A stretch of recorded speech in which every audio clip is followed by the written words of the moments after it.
What is it that we're truly awakening to? And how can this process actually really serve us long term, even if it's disruptive AF right now? Great questions. Let's get into it.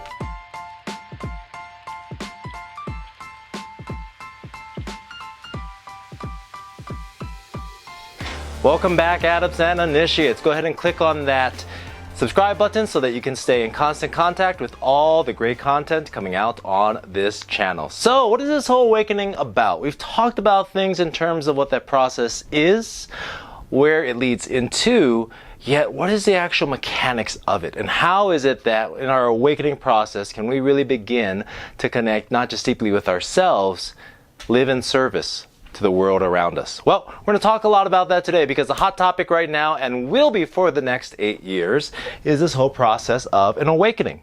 It's something that's happening collectively within the planet itself, which means that it's happening within each and every one of us, which is a really interesting phenomenon because as above, so below, as within, so without. How does all of this correspond? And what does it actually look like? Well, when we talk about the awakening process, I've used the example of us being asleep, right? If I'm asleep with my eyes closed, I'm not really aware of what's happening around me, let alone am I really aware, connected, or witnessing what's happening within. I'm out. And so as such, I'm unaware of what's going on. And so generally speaking, when we're talking about an awakening, we also want to talk about us sleeping. Now, there are a number of ways to go through an awakening. Just think about your mornings right now. As the alarm goes off, is it something that's really soothing and easy? Is it something that's really loud and kind of obnoxious? And how does that set the tone for the rest of your day?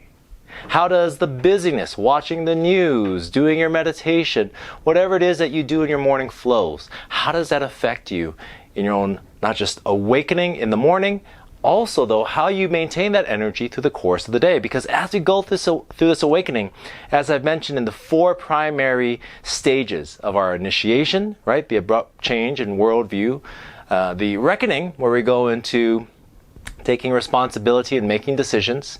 Step 3, areas of high uncertainty in the emergence, getting to know who we truly are. And number 4, we're actually working upon the discipline and practice of ourself. Well, in all of these aspects, they can greatly be affected by our own initial awakening process. Because as that happens, the more gentle it is when we actually are observing and acknowledging the different things that are coming into and through us, acknowledging the patterns of our past and how they make themselves present in our present moment. And when we are able to actually catch that, then it doesn't have to build. That pressure doesn't have to compound. And instead we can actually do something with all of this from the get-go. Now, the thing about that is that's not usually the case. For most of us, we are so deeply seeped in our ego, and that's what we're going from in this whole awakening process. We are sliding on a spectrum of our ego on one side. We're going from our ego, and again, ego is not by any means a negative name. It is something that creates and acknowledges the identity that we've created in our own lives, largely tied to our subconscious mind, and how this identity, coming from a place of survival, has served us. Yet what got us here won't get us there, which means as we start to really open our eye to a vision and allow that to flow, then all of a sudden we get in connection with our essence. And our essence, as we look at this, is different. It is the truth of who we are. It is that deep state of authenticity. It is our presence. It is our higher self. It is who we are truly being.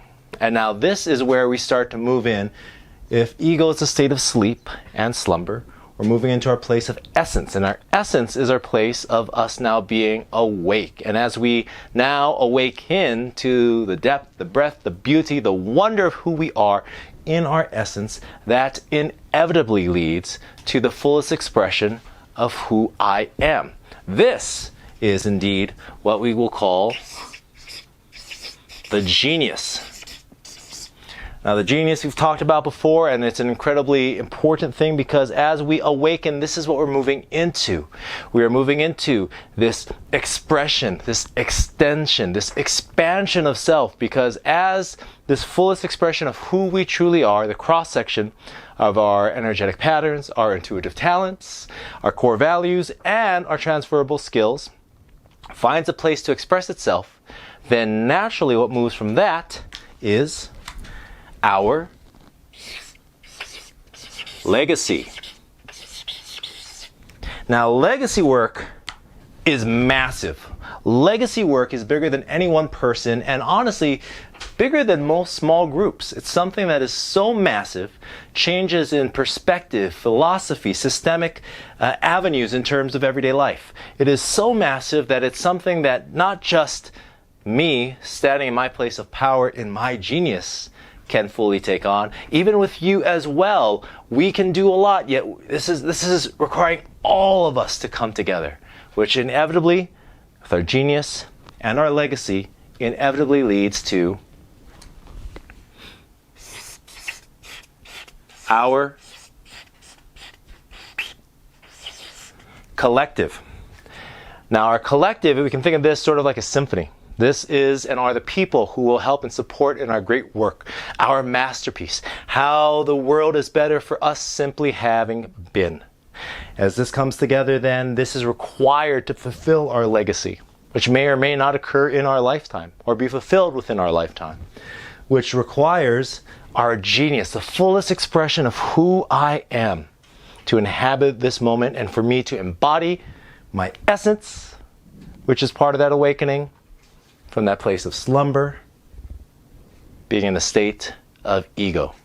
And so that's a pretty loaded piece in terms of all of those parts and components. However, what I do want to say is that there is a method to this madness. There is a process to everything that we are proceeding into. And I invite you to continue to follow here on this station as we update all the moving parts and pieces of our awakening process. That's it for now, though. Love and aloha. Take care. And ahui ho.